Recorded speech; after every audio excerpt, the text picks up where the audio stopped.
Thank you for inviting us to join you today. It takes me a few minutes to warm up. Stay with me.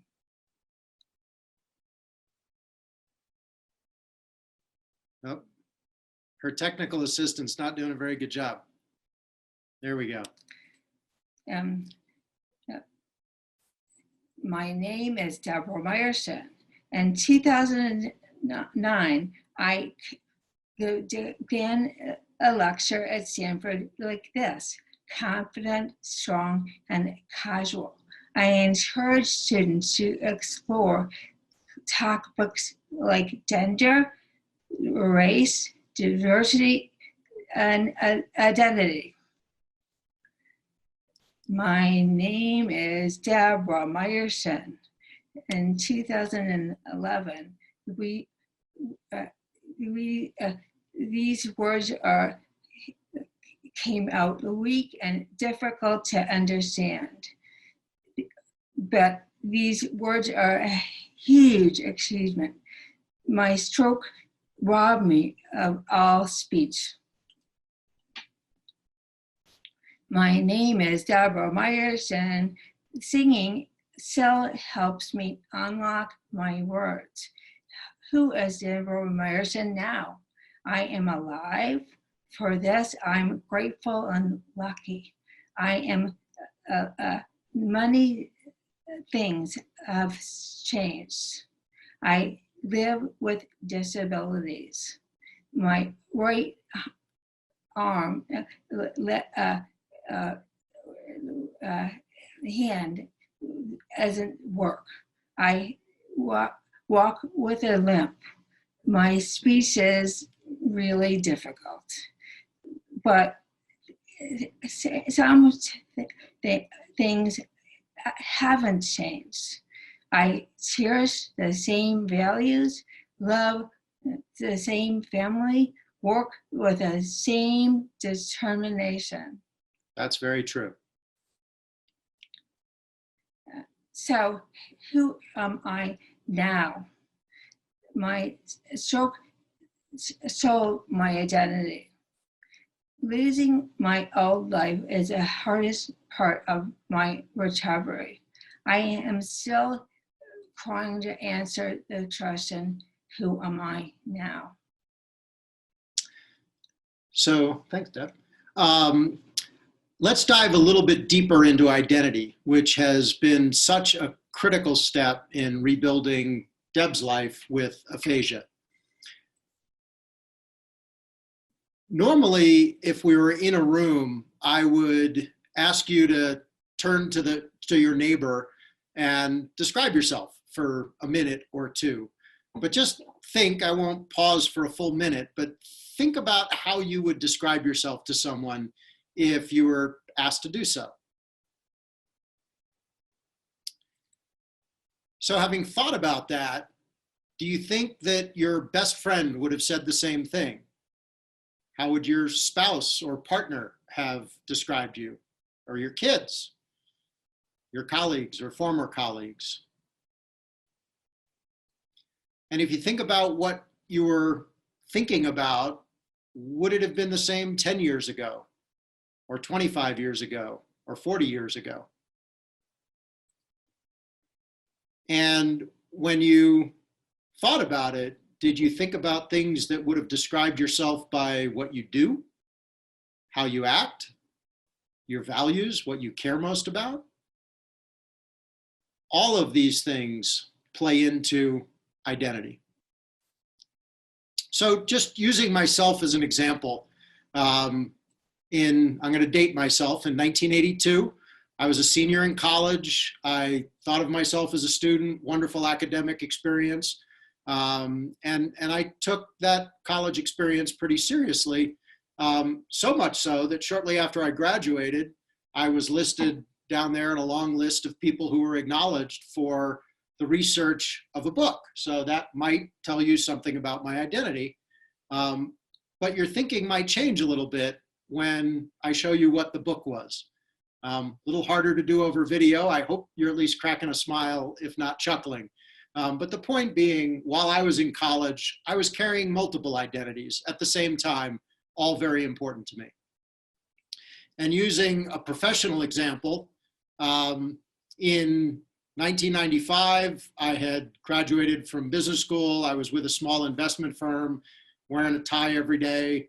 That sort of professional environment was a big part of my identity.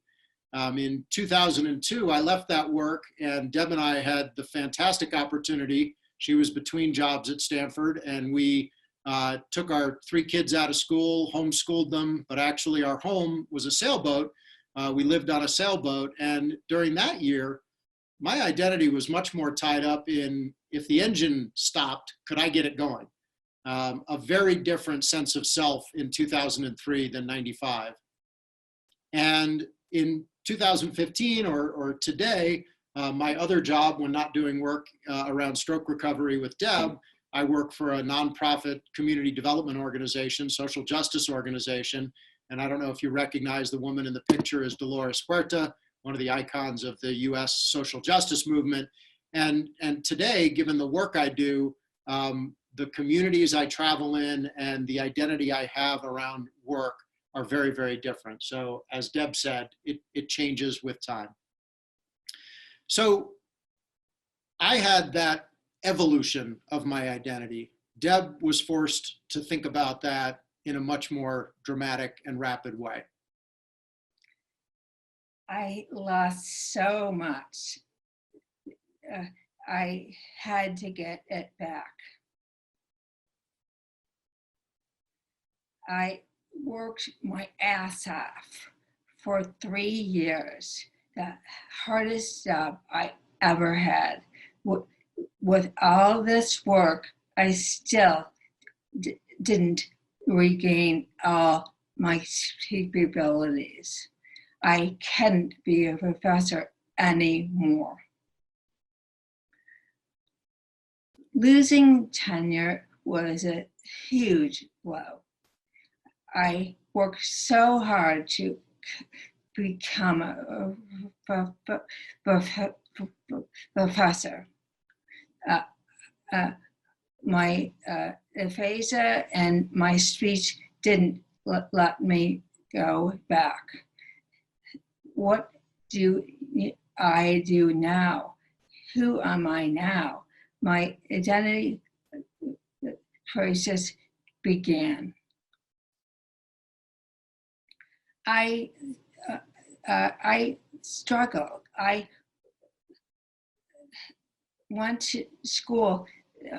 I went back to the book I wrote in 2001, Tempered Radicals. Identity was a big support of the story. I looked back in my work, my life's work, gender, race, and identity was central. I realized my understanding of identity could help me and other survivors too. So I looked for work in identity and aphasia.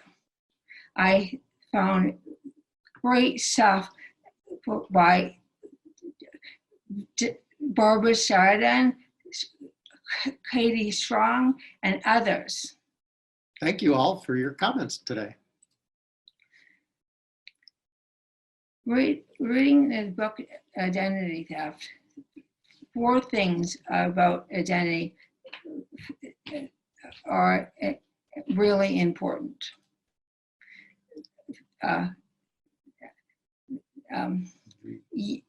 We all hold many identities. I had to remember I'm more than a job at Stanford. I'm a mother, a wife, a daughter, a friend. I love sports. I think I had to think about all the things makes me me. Identities changed. We all no, we are changing all the time. Right before this stroke, I am not the same person I was 5 years before, or 15 years before. My stroke changed me faster, but I am changing anyway.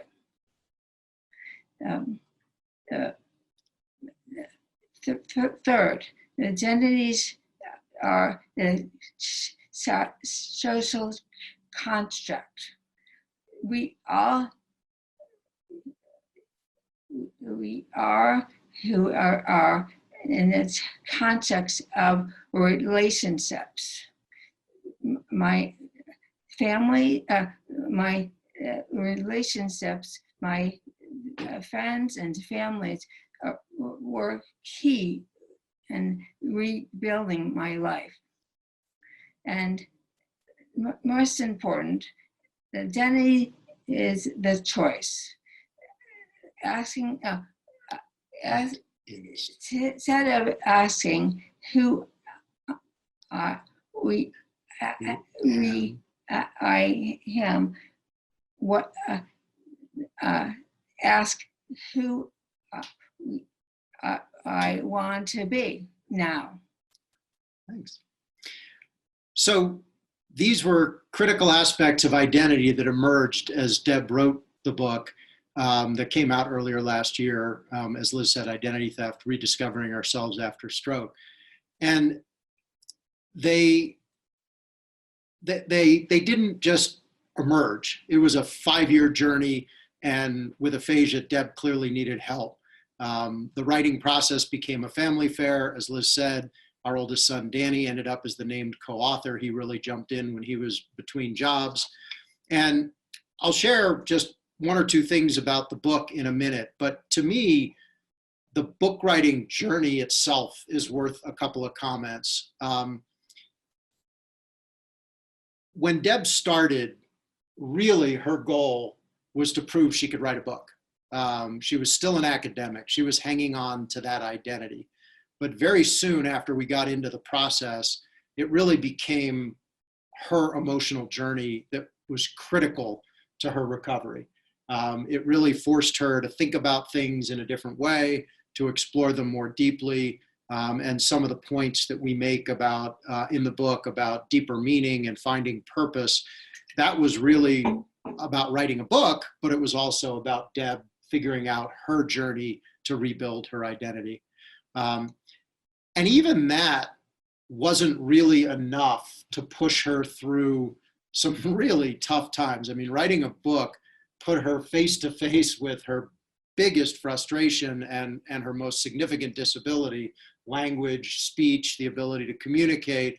And there were many times when she was just ready to pull the plug. But it really was, I know. but it really was that shortly into the book, she realized this was something that more people needed, that we had found a lot of resources, a lot of guidance on the physical aspects of recovery, speech therapy, physical therapy, but really didn't get a lot of guidance and didn't find a lot of resources on the need to and how to navigate this emotional journey. And Deb was committed to getting that out there for other people. And that, candidly, is what led her not to smack me around too much and force us to quit the process, but to keep going. So just one comment about the book itself. As you heard, Deb is a sociologist, and she, from the beginning, said, I am not writing a memoir. This isn't going to just be my story. So the book really is a collective story. And with help, Deb interviewed more than 55 people in writing the book, diverse ages, backgrounds, stroke types, different experiences of life, and different experiences of stroke. And Deb's not just a sociologist, but she's a diversity scholar. So it was really clear to her that bringing diverse stories and diversity into the book was critical to the message she wanted to deliver. And I think, in the book, whoops, I didn't want to go there yet, sorry. In the book, we talk about, and we use this line several times, every stroke is different, every recovery is different, every person is different. And we were at a meeting with the American Stroke Association recently where an advisory board member who's a 30-year therapist said, when you've met one stroke survivor, well, you've met one stroke survivor. And I think in our experience, and we've heard this from so many of you in the aphasia access community, that is so true. And in our work, we want to keep thinking about it that way. I think when we talk about our experience, one of the things we work really hard is to say, we haven't figured it out. It's not like we went on this journey, we got it nailed, now let us share it with others. I mean, this is a journey for life, for Deb, for me, for our whole family. And in the book, there's a short passage, and I won't read it, it's up on the screen. But I think that point that this is really an ongoing journey is a critical one. One of the main messages in the book about, and in the opening session, I really just, it resonated, the comment about speech therapy and aphasia recovery isn't just about getting speech back, it's how you build a life. And that really is a big part of our message. And a big part of that, and I talked about it in terms of what pushed Deb through the frustration, is finding purpose. So when the book was done, we decided to create a nonprofit, as Liz said, and we really want to try to figure out how to better understand this identity journey, what kind of tools can be available to people to help. And we want to do that in a very collaborative way. We want to work with a lot of other people, a lot of you, we already are, and I'll talk about that in a minute. But we want to find ways to shine the spotlight in the field of stroke recovery for the importance of this emotional journey, and then work with others to develop tools that can help people along the way. Just really quickly about our early focus in Stroke Forward, and we're just getting started, so all of these programs are in some phase of development. But some of the things we're working on, most directly on the heels of the book, we're writing discussion guides, hopefully guides that will help stroke survivor support groups, family support groups, and others who want to kind of go deeper into this emotional journey can help them do so. A big one that we're working on is trying to understand if and how in speech therapy programs, in occupational and physical therapy programs, in other aspects of the stroke recovery system, are there ways that we could build more emotional journey material into the coursework? And our initial pilot project for this, and I'll talk about it a little bit more in a minute, and shout out to Liz Hoover, who's been our awesome partner at BU. And then we also have a pilot going on at MGH IHP, and thanks to Marjorie Nicholas. And I'll talk a little bit more about what we're doing. I do want to pause just for a second, because we haven't done anything in Chicago yet, but I want to give a shout out to Leora Czerny and her team out at Shirley Ryan. Deb, really, we had the opportunity to participate in their intensive aphasia program twice, and it was incredibly impactful, but it also made a huge impact on us about the need for more work and really help push us in this direction. So I don't know if you're on, Leora, but thank you, because you've introduced us to so many people in aphasia access and had a big impact on this journey. Thank you. Another piece of work we're doing is we've had the opportunity to work with the American Stroke Association, and we're trying to figure out a way to create a platform for this topic of the emotional journey where we could highlight work, not just our work, but work from the field, and give it more space. Hearing some of the statistics about still how few people even know what aphasia is and the importance of an emotional journey around that. Yeah.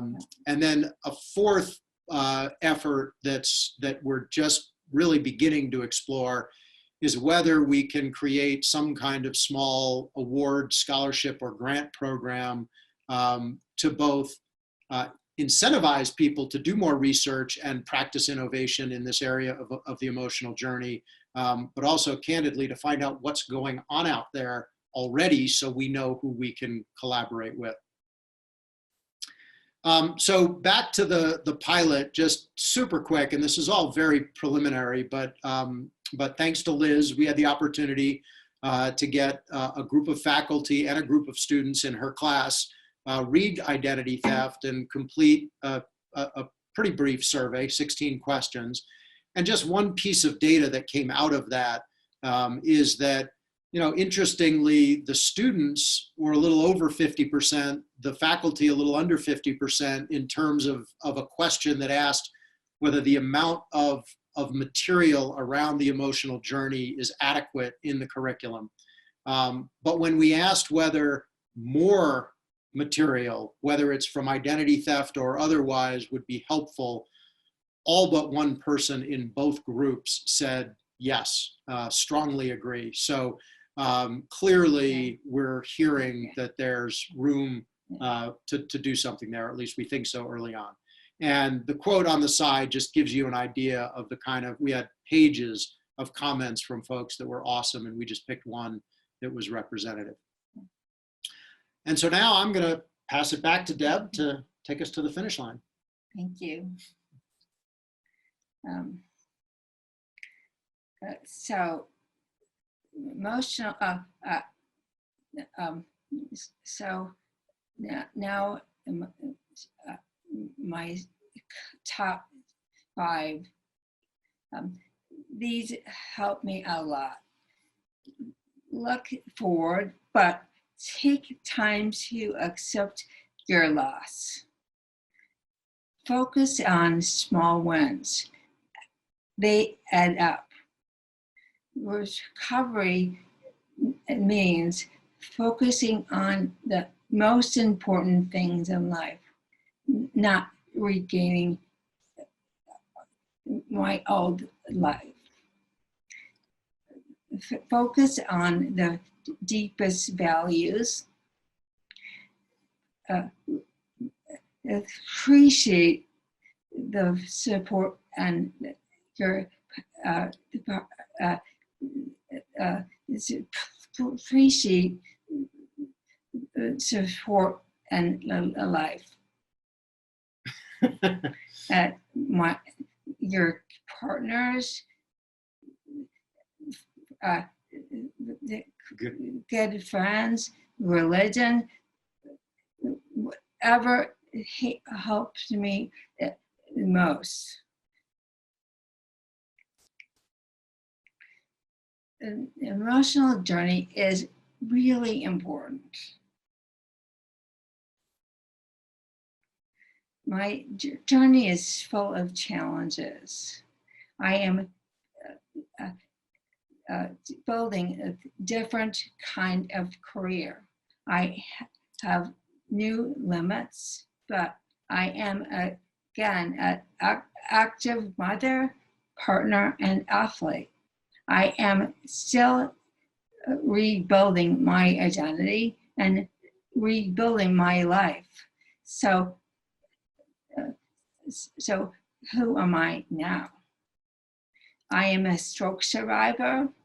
I am frustrated, more frustrated, but I am lucky to be alive. I have really good support. I am building a new life.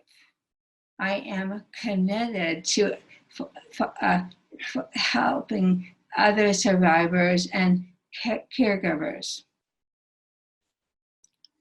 So thank you uh, to want to work with us, please reach out. Thank you.